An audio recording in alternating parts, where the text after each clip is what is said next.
Come down here to the heart of our production village. I'm surrounded by the paraphernalia and technology of television. All of this is linked together by no less than 20 kilometres of 24-core fibre optic cable. And of course, we're doing everything we can to be green. So we've got 12 solar-powered battery packs out here. And all of the energy that's running this is hydrogen. So we are using 0.75 grams per second of hydrogen, the byproduct being water. And I can tell you, and I'm bragging now, of course, that to date, we've saved more than 10,000 kilograms of carbon dioxide going into the atmosphere. Green credentials are looking good here at Springwatch, but let's head into mission control, because it's in here that we have all of our screens that have feeds from those remote cameras. And this is the main body of them here. Look at that, that's an impressive array. There are a few gaps at the moment, and we'll hope to plug those, of course, throughout the course of the series. Not just a hive of technological activity in here, but human activity too. We've got Joe here and Ian, our camera operators. You've met them before. Jack and the rest of the team down here are story developers, and these guys are watching these cameras 24 hours a day. If anything happens here, we can record it, analyse it, and you'll get to see it, of course.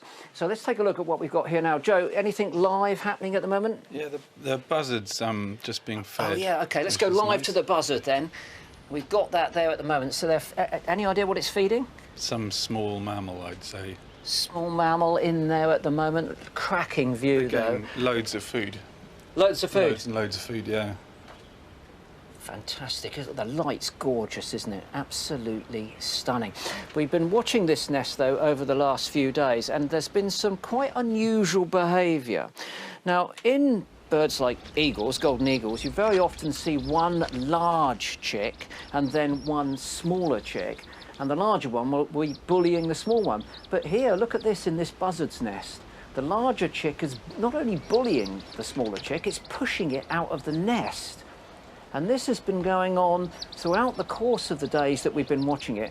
Now, the younger one doesn't topple to its doom on this occasion. It turns around. The instinct to get back into that nest is certainly strong, and it manages to climb back up despite the attentions of its bullying mate there. Gets back into that nest, and I can say that it's still there at the moment, but this sort of behaviour is not commonly seen in buzzards. We've also been watching them feeding. This gives us a fantastic opportunity, of course, to look into these birds' diets. And what we've noticed here is, look, this.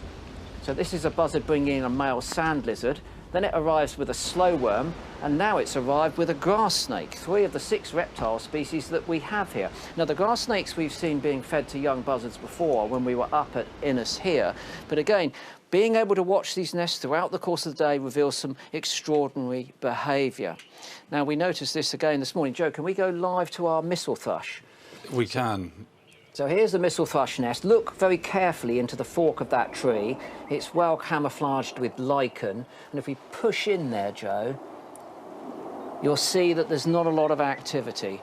That's a shame, because this was going to be our first opportunity of bringing you a live mistle thrush's nest. But I'm afraid that this morning, things changed rather radically. Let's take a look at that. So we think that there was just one adult here feeding the young. Now, mistle thrushes, when they are normally near their nest, are very vocal, always good at chasing away predators, magpies, squirrels, that sort of thing. But this single parent might have been struggling. Bringing in food, as you've seen, and doing some brooding duties. But of course, brooding versus feeding. There's always going to be a dilemma there for a single parent. And the mistle thrush left the nest carrying a dead youngster this morning. Could have died of starvation, not enough food. Could have died of chilling, not enough brooding. But then later on this morning, look, absent parent, in comes a predator. It's a jay in this case. Takes one of the chicks, the other one falls out of the nest, and then a little while later it comes back and takes that last egg. So sad scenes there for the mistle thrush. The bird came back, checked out its nest, did a bit of brooding, and then of course it's left. But things are happier over at our nightjar's nest. Joe, let's have a look at that. Now look at that wide shot of the nightjar. It's a case of spot the bird, isn't it? Now, you know it's in the centre, but look at the remarkably cryptic plumage. So the head is facing left, the tail is pointing right, but in amongst that tangle of dead and decaying gorse and heather and bracken, sitting motionless, this bird is incredibly difficult to spot. What a beauty. So good, isn't it? So good. But look, we were watching nightjars last year in Norfolk, but we could only see them in the daytime. I'm pleased to say that we've got infrared cameras on these nightjars here, so we'll be able to watch them throughout the course of the evening and the night. We're bound to learn a lot, and we've already seen some extraordinary behaviour. Here is the male nightjar arriving back and displaying. Look at that. Look at the tail waggle. The white spots indicating it's the male. Look at that. Jack, my thoughts on this are that it's reaffirming the pair bond. Yeah.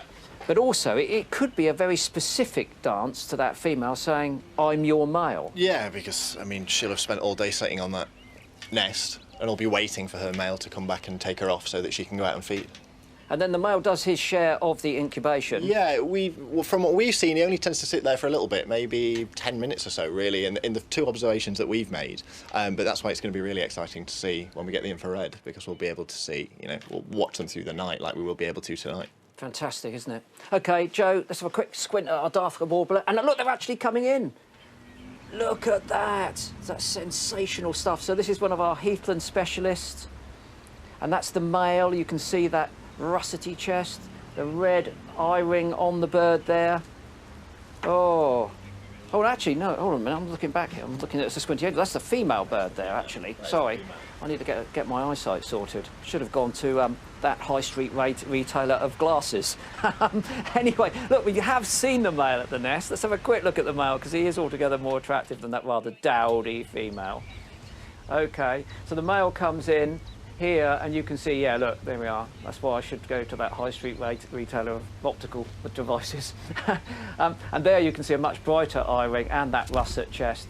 Although I've got to tell you, I'm not going to start off by being too controversial, but the Dartford warbler might be rare, and it might be a southern speciality, but it's not very high in my charts when it comes to birds. I've always thought of them being a little bit tatty, actually, a little bit windblown and unkempt. I'm going to score them 1 out of 10. Megs, how would you score the Dartford warbler?